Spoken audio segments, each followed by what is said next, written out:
नमस्कार मुलांनो, welcome back to our YouTube channel. 21 फेब्रुवारीला जो आपला मराठीचा पेपर होणार आहे ना, 3 तासाचा 80 मार्कांचा, त्याचा प्रिपरेशन प्लॅन आपण समजून घेत होतो। ह्याच्या अगोदर 2 व्हिडिओ अपलोड झाले, त्याच्यामध्ये गद्य, पद्य, स्थूल वाचन, भाषा अभ्यासामध्ये प्रीवियस इयरचे सगळे क्वेश्चन डिस्कस झाले। जर तुम्ही ते 2 व्हिडिओज नसतील बघितले तर ह्या व्हिडिओच्या डिस्क्रिप्शन मध्ये त्या व्हिडिओची लिंक तुम्हाला मिळून जाईल। अगोदर ते व्हिडिओ बघा आणि त्यानंतरच उपयोजित लेखनाचा व्हिडिओ बघा। कारण काय ह्याच्यामध्ये टाइम मॅनेजमेंट तुम्हाला अगोदर एक्सप्लेन केले आणि त्याच्याच पुढे कंटिन्यू मध्ये ह्याचं टाइम मॅनेजमेंट असणार आहे। सो अगोदर ते टाइम मॅनेजमेंट समजून घ्या आणि त्याच्यानंतरच ह्याचं टाइम मॅनेजमेंट समजून घेता येईल। ठीक आहे, चलो आता स्टार्ट करूया। उपयोजित लेखन सगळ्यात महत्त्वाचा विभाग, ज्याच्यामध्ये आपल्याला जास्त काही प्रिपरेशनची गरज नाही पडत, फक्त बेसिक कन्सेप्ट आपल्याला डोक्यात ठेवायचे आहेत जेणेकरून आपण त्याच्यामध्ये आउट ऑफ मार्क मिळवू शकतो। आता उपयोजित लेखन एकूण 24 गुणांना पडणारे प्रश्न कसे असतात ते देखील बघा। 5वा प्रश्न उपयोजित लेखनाचा असतो, त्याच्यामध्ये पत्रलेखन 6 गुणांसाठी। त्याच्यामध्ये 2 पत्र येतात, औपचारिक पत्र आणि अनौपचारिक पत्र। औपचारिक पत्रामध्ये मागणी आणि विनंती आणि तिसरं अजून एक पत्र असतं अभिनंदन। ठीक आहे, अशा टाइप मध्ये 3 पत्र येतात। या व्हिडिओच्या एंडिंग मध्ये पत्रलेखन सुद्धा बघूया। रिलॅक्स राहा, अजिबात लोड घेऊ नका। आता मला जर विचारताल तर औपचारिक लिहायचं का अनौपचारिक लिहायचं, तर औपचारिक पत्र लिहायचं। का? कमी लिहावं लागतं। दुसरी गोष्ट, सुटसुटीत दिसतं, म्हणजेच आपलं जे काही लिखाण असेल ते सुलेखन असेल। नंतर वेळ वाचतो। या सगळ्या गोष्टींचा जर विचार केला व्यवस्थित तर तुम्ही औपचारिक पत्र लिहावं असं मला वाटतं। ठीक आहे, त्यामुळे औपचारिक पत्र कसं लिहायचं ते तुम्हाला या व्हिडिओमध्ये समजून सांगेल, अजिबात लोड घेऊ नका। अगोदर इंट्रोडक्शन घेऊ आणि त्यानंतर एक एक टॉपिक डिटेलमध्ये बघूया। त्यानंतर दुसरा प्रश्न येतो, ज्याच्यामध्ये जाहिरात, बातमी आणि कथा यांच्यापैकी तुम्हाला 2 लिहायचे असतात। प्रत्येकी एक असतो 5 मार्कांना, म्हणजेच एक 5 मार्कांना, 2 10 मार्कांना। कळलं? आता यातलं काय लिहायचं? जाहिरात आणि बातमी। का ते पण सांगतो। जाहिरात 5 मिनिटांमध्ये होती आणि बातमी अर्ध किंवा पाऊण पेज असेल तरी इनफ आहे, परंतु कथा लेखन हे तुम्हाला 1 पेज लिहावं लागतं आणि त्याच्यामध्ये व्यवस्थित मुद्दे मांडावे लागतात। त्यामुळं त्याच्या नादाला अजिबात लागू नका। बातमी तुम्ही बऱ्याच वेळा टीव्ही वरती ऐकता, बरोबर, वाचता सुद्धा, त्यामुळं बातमी लेखन करणं सोपं आहे। नंतर तिसरा प्रश्न येतो, ज्याच्यामध्ये 3 गोष्टी आहेत, प्रसंग लेखन, आत्मलेखन, वैचारिक लेखन। ह्याच्यामधला एक प्रश्न तुम्हाला अटेम्प्ट करायचा आहे, जो असणार आहे 8 मार्कांसाठी। आता ह्याच्यामध्ये काय लिहायचं, तर प्रसंग लेखन लिहा। का प्रसंग लेखन लिहायचंय? बातमी लेखन आणि प्रसंग लेखन सेमच असतं। बातमी लेखनामध्ये आपण 3rd पर्सन असतो, प्रसंग लेखनामध्ये आपण 1st पर्सन असतो। म्हणजेच बातमी आपल्यासोबत घडलेली नसती, परंतु आपण त्या बातमीच्या आराखड्यावरून इमॅजिनेशन करून आपण लिहितो। प्रसंग लेखन म्हणजेच काय? ज्या प्रसंगामध्ये आपण उपस्थित आहोत आणि इमॅजिन करून आपण प्रसंग लिहितोय। त्यामुळे दोघांचा सुद्धा मायना काय राहणार आहे? सेमच राहणार आहे। आता बघा, प्रसंग हा आपण अनुभवतो, बरोबर। तुम्ही शाळेमध्ये 15 ऑगस्ट, नंतर 26 जानेवारी, नंतर गांधी जयंती यांसारखे जे काही कार्यक्रम आहेत ते तुम्ही स्वतःहून डोळ्यांनी बघितलेत। त्यामुळे त्यांची जी काही रचना आहे, ते मुद्दे तुम्हाला माहिती असतात आणि तुम्ही सहज ते प्रसंग लेखनामध्ये वापरू शकता। कळलं नक्की? या व्हिडिओमध्ये त्या सगळ्या गोष्टी आपण कव्हर करणारच आहोत। रिलॅक्स। आता कमीत कमी 1.5 ते 2 पेज पाहिजे, व्यवस्थित लिहा, तर पैकीच्या पैकी मार्क नक्की मिळतील। आता सगळ्यात महत्त्वाची गोष्ट, औपचारिक लेखन करताना कुठली असली पाहिजे, तर प्रत्येक औपचारिक लेखन हे 3 मुद्द्यांमध्ये पाहिजे। प्रॉपर इंट्रोडक्शन पाहिजे 4 ते 5 ओळींचं, टॉपिक पूर्णपणे डिटेलमध्ये कव्हर झाला पाहिजे 8 ते 10 ओळींमध्ये, एंड झाला पाहिजे 3 ते 4 ओळींमध्ये। आता प्रसंग लेखनामध्ये जो टॉपिकचा विभाग असणार आहे हा 2 परिच्छेद मध्ये असावा, म्हणजे ही गोष्ट आपल्याला डबल करायची। कळलं नक्की? आता प्रिपरेशन प्लॅन कसा ठरवतात बघा। सगळ्यात पहिलं सामायिक परीक्षा, त्यानंतर चाचणी परीक्षा, प्रिलिम एक्झाम, ह्याच्यामध्ये जे काही उपयोजित लेखनाचे प्रश्न होते ते घ्या। ॲटलिस्ट मुद्दे आठवण्याचा विचार करा। म्हणजे कसं, जर एखादी बातमी असेल तर ती बातमी तुम्ही कशी लिहू शकता, त्याचे 1 2 3 4 असे काहीतरी मुद्दे ठरवा। म्हणजेच काय होईल, पेपरमध्ये जो तुम्ही विचार करायला वेळ घालवता ना, तो वेळ जाणार नाही। समजलं नक्की? आता जाहिरात लेखन करताना चित्र काढणं आवश्यक आहे। आवश्यक काय? कारण ती अट्रॅक्टिव्ह वाटते, त्याच्यामुळं थोडं चित्र वगैरे काढलं तर बेटर राहील, कारण ते मार्क सिंपल आहे आणि 5 मिनिटात 5 मार्क मिळून जातील. कळलं? आता टाइम मॅनेजमेंट, सगळ्यात महत्वाचा टॉपिक. पत्रलेखन 10 मिनिटात होतं, औपचारिक बोलतोय आम्ही. जाहिरात 5 मिनिटात सहज होती, काय नसतं, फक्त असा चौकोन काढायचा, इथे हेडिंग द्यायची, इथे एखादं चित्र काढायचं, वैशिष्ट्ये पत्ता वगैरे लिहायचं. ठीक आहे. बातमी लेखन सुद्धा 10 मिनिटांमध्ये होतं, कारण हाफ ते पाऊण पेजेस आपल्याला लिहायचंय. प्रसंग लेखन 20 मिनिटं, का तर 2 पेज लिहायचंय म्हणून. म्हणजे ऑन अँड ॲव्हरेज जर इथं नीट बघितलं तर तुम्हाला 45 मिनिटं लागतात. एक्स्ट्रा अजून 15 मिनिटं देतो. 60 मिनिटांमध्ये औपचारिक लेखन संपलंच पाहिजे बोर्ड एक्झामला. कळलं? टाइम मॅनेजमेंट समजला. आता हा जो प्रत्येक प्रश्न आहे ना, हा डिटेलमध्ये समजून घेऊ, म्हणजे तुमचं ह्याच व्हिडिओमध्ये पत्रलेखन पण होऊन जाईल, जाहिरात लेखन पण होऊन जाईल, बातमी लेखन पण होऊन जाईल आणि प्रसंग लेखन पण होऊन जाईल. औपचारिक पत्र तुम्हाला लिहायला सांगितलं होतं. चलो, आता औपचारिक पत्र लिहिताना जे मगाशी तुम्हाला बोललो ना 3 परिच्छेद पाहिजेत, ते परिच्छेद कसे पाहिजेत ते समजून घेऊ. बघा, पहिला परिच्छेद 3 ते 4 ओळींचा पाहिजे. त्याच्यामध्ये पत्राची सुरुवात करायची, आपल्याला काय काय लिहायचंय, विषयाची ओळख करून द्यायची, स्वतःची थोडक्यात ओळख करायची. नमुना बघा, मी मधुर कुलकर्णी, ज्ञानदीप विद्यालय सांगली मधील इयत्ता 10वीचा विद्यार्थी आहे. स्वतःची ओळख पहिल्या लाईनमध्ये आली. नंतर आमच्या शाळेने येत्या 22 जून रोजी वृक्षारोपणाचा कार्यक्रम आयोजित केला आहे. त्यासाठी आम्हाला काही फुलझाडे, काही दीर्घायुषी झाडांच्या रोपांची आवश्यकता होती. म्हणजेच जो काही विषय लिहिला त्या विषयानुसार पत्र का लिहितोय ते सांगितलं, एकदम थोडक्यात कमी शब्दामध्ये. कळलं? नक्की प्रत्येकाला. आता दुसरा परिच्छेद 7 ते 8 ओळींचा पाहिजे. पत्र आपण का लिहितोय, त्याच व्यक्तीला का लिहितोय याची सविस्तर मांडणी करायची. ते देखील बघा. येत्या 22 जून 2023 रोजी आम्ही ज्ञानदीप शाळेतील सर्व विद्यार्थी एकत्र येऊन वृक्षारोपणाचा कार्यक्रम घेणार आहोत. आपल्या परिसरात वाढत जाणारे प्रदूषण, त्यातून निर्माण होणारे आजार, वातावरणातील बदल खूप जास्त त्रासदायक होत आहेत. म्हणून या कार्यक्रमाच्या माध्यमातून आम्ही आमच्या शैक्षणिक वर्षाची सुरुवात वृक्षारोपणाने करणार आहोत. का मेन्शन केलं, तुमच्याकडे का आलो ते पण बघा.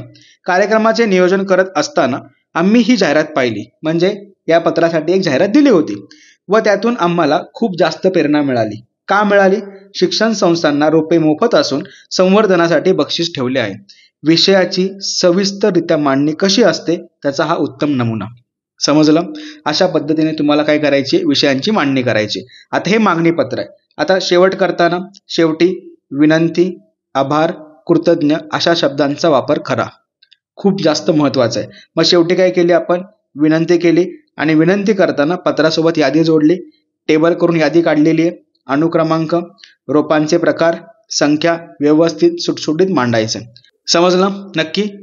3 परिच्छेद कसे लिहायचे क्लिअर झालं. चलो, पटकन या पेजचा स्क्रीनशॉट घ्या, तुम्हाला नक्की कामाला येईल. घेतला? आता पत्राचा आराखडा कसा असतो ते देखील समजून घेऊ. बघा, सुरुवातीला दिनांक, त्याच्यानंतर प्रति, माननीय, त्या व्यक्तीचा हुद्दा, जर नाव असेल तर नाव मेन्शन करा, नाव नसेल त्या व्यक्तीचा हुद्दा तुम्हाला दिलेला असेल तो हुद्दा मांडायचा आहे, म्हणजे व्यवस्थापक, संपादक या टाईपमध्ये. नंतर त्याचा या ठिकाणी येईल पत्ता, पत्ता सुद्धा मेन्शन असतो. नंतर विषय, विषयानंतर एक ओळ सोडा, माननीय मोदय आणि पत्र एकदम लेफ्ट साईडच्या लाईन पासूनच लिहायचंय, अजिबात पॅरेग्राफ करून लिहू नका. पहिला परिच्छेद 3 ते 4 ओळींचा, इंट्रोडक्शन कसं लिहायचं कळलंय तुम्हाला. दुसरा परिच्छेद 7 ते 8 ओळींचा, नंतर एंडिंग 3 ते 4 किंवा 2 ते 3 ओळीमध्ये केलं तरी पण चालेल. नंतर शेवटी या ठिकाणी तुम्हाला पत्राचा शेवट करायचा आहे, त्यावेळेला आपला विश्वासू, आपला कृपाभिलाषी यांसारख्या शब्दांचा उपयोग करताल. नंतर शेवटी या 4 ओळींमध्ये स्वतःचं पूर्ण नाव, स्वतःचा पत्ता, ईमेल ID हे मेन्शन करायला विसरू नका. कळलं नक्की?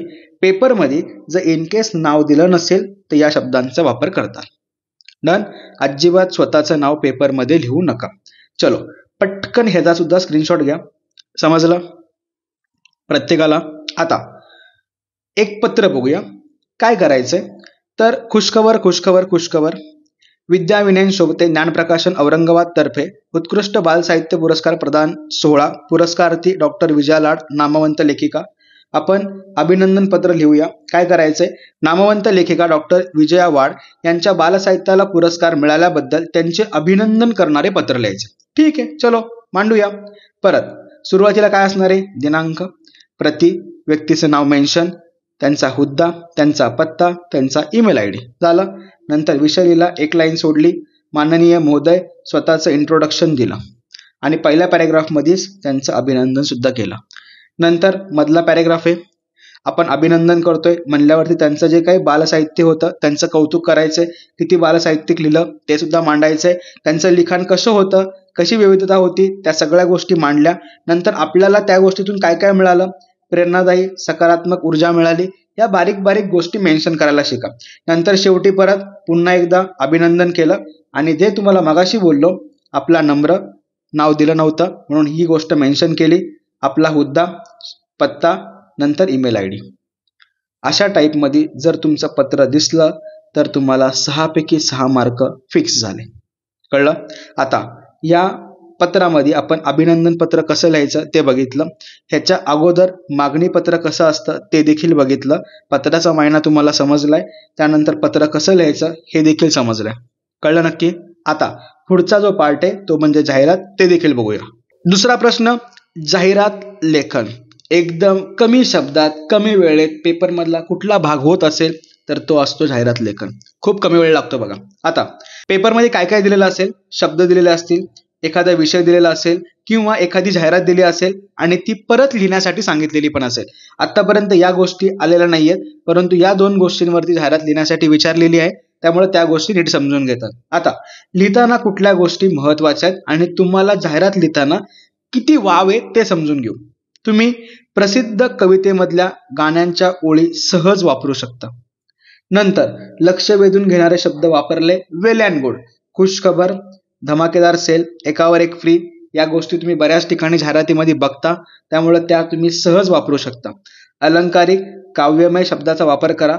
जाहिरात कमीत कमी शब्दातच असून द्या, उगाच जास्त लिहायचा प्रयत्न करू नका.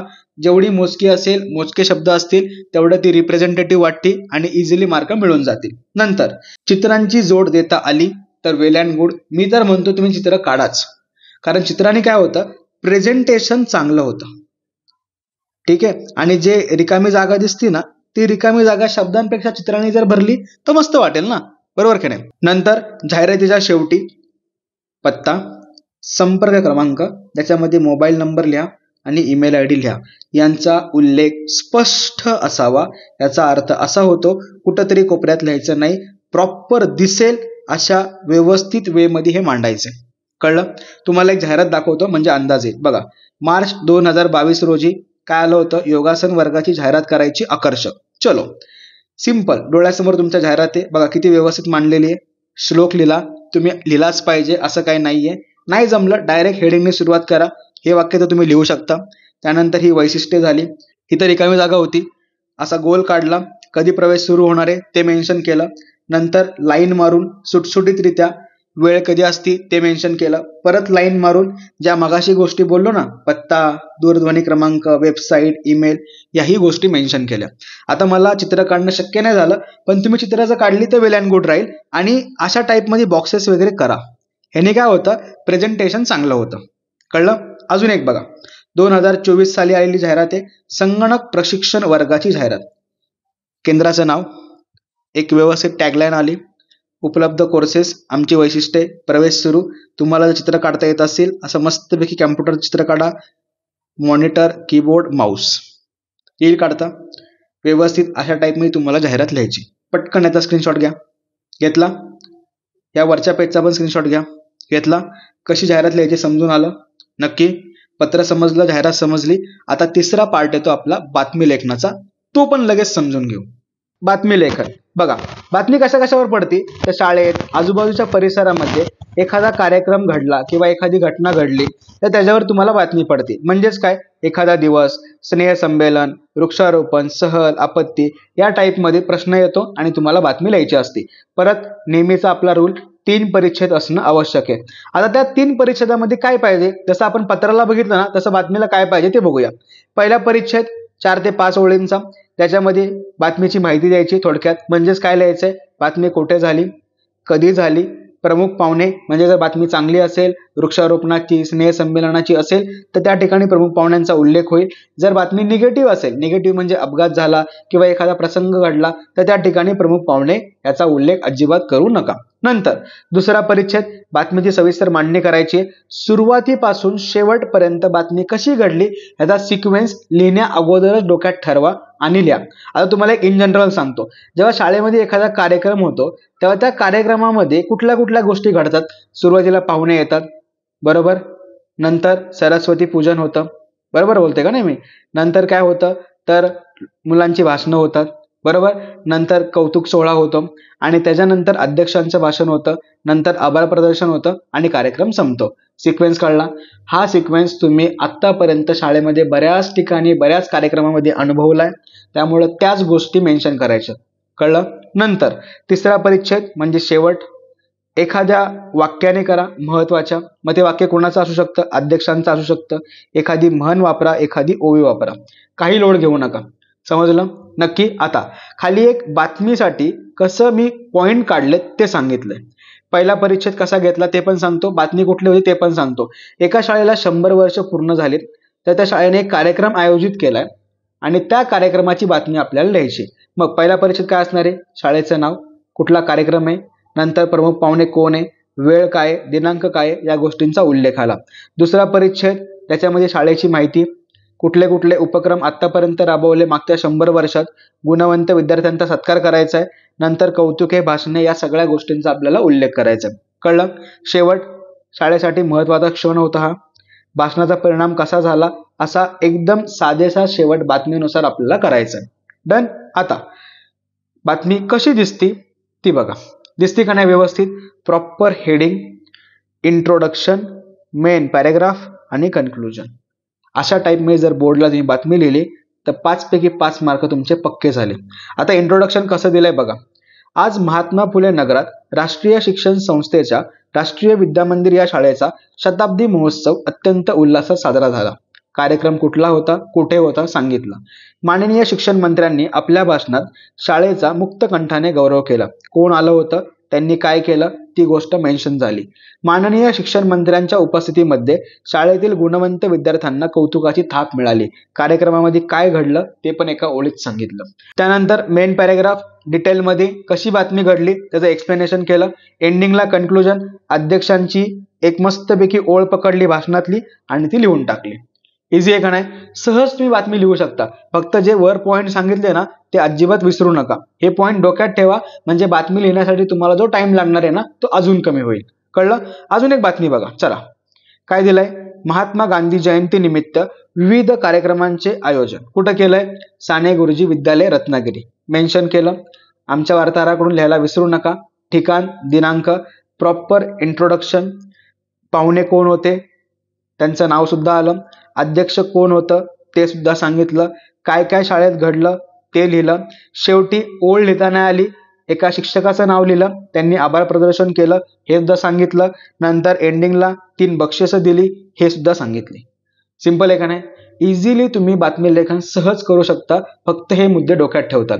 समजलं. बघा, आपण पत्र बघितलं, त्याच्यानंतर जाहिरात बघितली आणि आत्ता आपण बघितलं बातमी लेखन.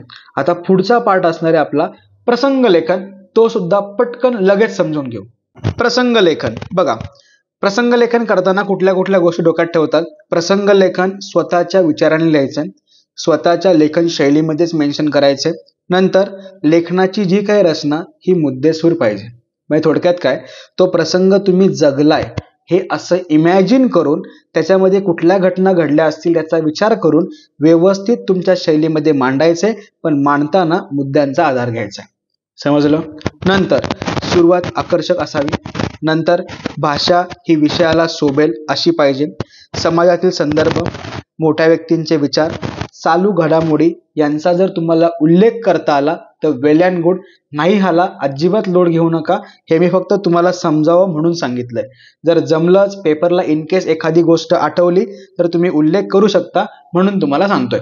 कळलं. नंतर भाषा कशी पाहिजे तर सुंदर, अर्थपूर्ण, रचनात्मक म्हणी, वाक्यप्रचार. म्हणजे आत्तापर्यंत 10वीला येण्या अगोदर तुम्ही जेवढं काही मराठी शिकलाय, जेवढं काही मराठी वाचलंय ते सगळं या ठिकाणी वापरून टाका, कारण प्रश्न 8 मार्कांचा आहे.